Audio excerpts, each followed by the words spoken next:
Hello बच्चों, आप सब लोग मुझे लगता है कि कहीं ना कहीं किसी न किसी एग्जामिनेशन की तैयारी कर रहे होते हैं। चाहे वो टारगेट बोर्ड का एग्ज़ाम हो, चाहे वो टारगेट कॉम्पिटिटिव एग्ज़ाम हो, या वो कॉम्पिटिटिव एग्ज़ाम में भी हो सकता है आप वनडे एग्ज़ाम की प्रिपरेशन कर रहे हो, लाइक नीट, जेईई या इवन यूपीएससी जो है बड़ा एग्ज़ाम, उसकी तैयारी कर रहे होते हैं। इन सब में कई बार हम लोग जो प्रिपरेशन करते हैं उसके हिसाब से हमें रिजल्ट नहीं मिलता। रिजल्ट ना मिलने के पीछे जब हम एनालाइज करते हैं तो छोटे छोटे कारण हमें दिखते हैं, और वो कारण हमें लॉन्ग टर्म में इफेक्ट देते हैं। शुरू में हमें वो नहीं समझ में आते। तो आज मैं छोटी छोटी चीज़ डिस्कस करूँगा इस पूरे वीडियो में, और इसमें मैं एक स्टोरी बनाऊँगा जिसमें हम रॉक यानी छोटे मोटे चट्टान, मिट्टी कह सकते हो आप, वो, और पेबल्स छोटे छोटे पत्थर, और सैंड, तीन की स्टोरी बताऊँगा। और इस रॉक, पेबल और सैंड को मिला के हम दो स्टोरी बनाएंगे। दोनों की अलग अलग मीनिंग होगी। तो पहले स्टोरी 1 होगा, फिर स्टोरी 2 होगा। पहले मैं आपको एग्जांपल दे रहा हूँ कि एक टीचर, साइंस टीचर अपनी क्लास में जाता है। उसकी क्लास में 50-60 बच्चे बैठे होते हैं। 50-60 बच्चों की क्लास में सबके एस्पिरेशन, सबके डिजायर्ड डिफरेंट डिफरेंट होते हैं। कोई क्लास में आया होता है कि उसका सिलेक्शन हो जाए, कोई क्लास में आया होता है कि वो तो कैटेगरी है तो उसको कम नंबर सिलेक्शन हो जाए, बस किसी तरह से सीट मिल जाए मुझे, सपोज करो एमबीबीएस की सीट मिल जाए या आईआईटी में एक सीट मिल जाए। कोई होता है उसमें हाई ड्रीम लेके आता है। तो वो टीचर गया और एक जार लेके गया, उसमें जार में उसने रॉक को भर दिया और बच्चों से बोला कि बेटा बताओ जार भरा हुआ है। बच्चों ने कहा हाँ सर भर गया। अब उस जार को प्रोफेसर ने हिलाया और उसमें कुछ पेबल डाल दिए। बच्चों को लगा हाँ यार भरना नहीं बोलना चाहिए था क्योंकि पेबल तो इसके अंदर आ गया। तो अब प्रोफेसर ने बोला अब बोलो बेटा। प्रोफेसर मुस्कुराया तो बच्चे भी स्माइल किए, उनको लगा हाँ सर तो सही कह रहे हैं।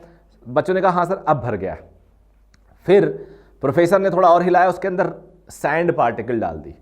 सैंड पार्टिकल छोटे छोटे रेत, और हिलाया तो रेत अंदर जाके खाली जगहों पे एडजस्ट हो गए, भर गए।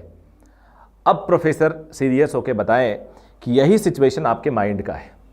जब भी तुम्हें लगता है कि तुम्हारी प्रिपरेशन हो गई है and you are at the final stage, तो there are lot of scope for small small concepts या पुराने पेपर का जिसको तुम पढ़ सकते हो। और जब तुम उसके बाद भी तुम्हें लगता है कि योर प्रिपरेशन हैज़ कंप्लीटेड, तो आप पूरे चैप्टर को रिवाइज कर लो। You will find again some mistakes, some learning जो तुम्हें एकदम कॉन्फिडेंट बनाएगी। And the same process learning can be understood while attending a class.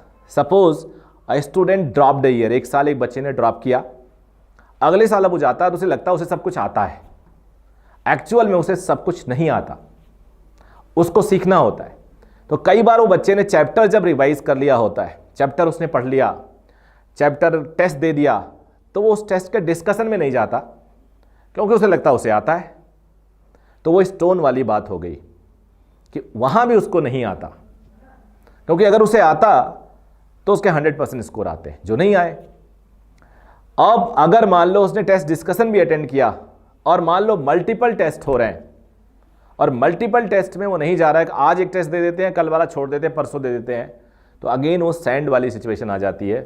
वहाँ भी वो बच्चा मिस कर रहा होता है, वहाँ भी उसको काफ़ी कुछ मिल सकता है जो ऐसा नहीं करता। तो ये आपके लाइफ में लर्निंग है कि आप जब भी कोई कॉम्पिटिटिव क्लास की कोचिंग करो, स्टडी करो, तो कभी भी अपने आप को कंप्लीट मत मानो। Till the end of the exam आपको लर्निंग करना है। हर एक दिन हो सकता है एक दिन ऐसा कॉन्सेप्ट आप सीखो जो एग्जाम में एग्जैक्टली वही आ जाए, और ऐसा होता है।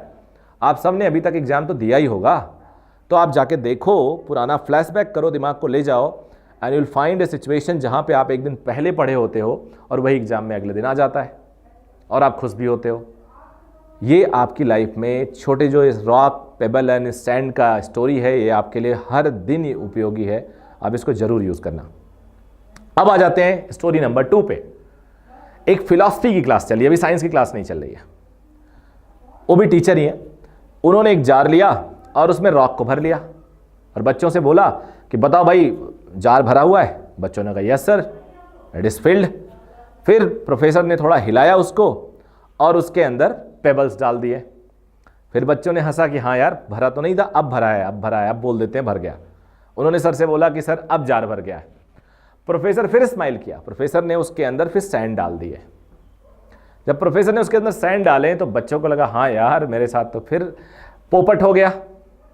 तो बच्चे कहें हाँ सर अब तो भर गया है। अब प्रोफेसर ने उसकी हेल्प से उनको लाइफ में कई लेसन सिखाए जो मैं आपको बताने वाला हूं। पहले जो रॉक है ना वो आपकी लाइफ का इंपॉर्टेंट हिस्सा है। स्टूडेंट लाइफ के लिए वो इंपॉर्टेंट हिस्सा है आपकी पढ़ाई, आपका डेली रूटीन, आपका एक discipline life which is very important, which is the foundation stone for your future. नहीं तो फ्यूचर आपका शेकिंग होगा और आप पूरी जिंदगी स्ट्रगल करने वाले हो। जो पेबल्स हैं वो छोटे छोटे आपके हॉबीज़ हो सकते हैं, यू नो मे बी आपके थोड़ा बहुत आपका जो रिक्रिएशन कह सकते हो, थोड़ा घूमना फिरना, हल्का फुल्का मस्ती, वो है जो इतने ज़रूरी नहीं है लेकिन ठीक है, हो सकते हैं, बट इतने ज़रूरी नहीं है वो इस टाइम पे जिस टाइम आप स्टडी कर रहे हो। और सैंड पार्टिकल तो बिल्कुल भी आपके लिए ज़रूरी नहीं है, वो आपके सोशल साइट्स हैं, टीवी देखना, मूवी देखना, जो लाइफ के लिए जरूरी नहीं है आपके उस टाइम के लिए, और इवन पूरे लाइफ के लिए भी जरूरी नहीं है। और वो आपको आके डिस्टर्ब कर देते हैं, आपकी उन जगहों को, खाली टाइम को जब आप रिक्रिएट हो सकते हो, जब आप और अच्छा सोच सकते हो, उसको भर देते हैं, ऑक्सीजन की कमी कर देते हैं। और वहाँ पे आप बहुत अच्छा ना तो सोच सकते हो ना विचार कर सकते हो। तो ये अगर आपको अपनी लाइफ से कट करना है तो सैंड को कट कर लो, which is something not desirable, which just waste your time। Social sites, Facebook पे आना, इंस्टाग्राम पे आना अभी आपके लिए ज़रूरी नहीं है, आपको डिस्ट्रैक्ट करेंगे ये।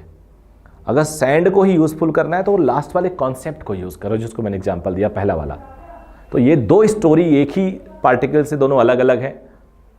इन दोनों स्टोरी से आपको थोड़ी बहुत हेल्प मिल सकती है अपनी लाइफ को बैलेंस करने के लिए, प्रायोरिटी सेट करने के लिए कि आपकी लाइफ में इंपॉर्टेंट क्या है। आप सबके लाइफ में इंपॉर्टेंट है अपना करियर बनाना, और वो भी जब इतना कॉम्पिटिटिवनेस हो हर जगह, तो आपको छोटी सी बात कहते हैं ना, सावधानी हटी दुर्घटना घटी, वो सिचुएशन आपकी लाइफ में होने वाला है अगर आपने लापरवाही की तो। ऐसा कई बच्चों के साथ हुआ है। तो keep learning and make a focused goal, एकदम गोल ओरिएंटेड आपको रहना है। और आप देखना कॉम्पिटिटिव एग्जाम तो आपके लिए एकदम बिल्कुल हलवा होंगे, मज़ेदार होंगे।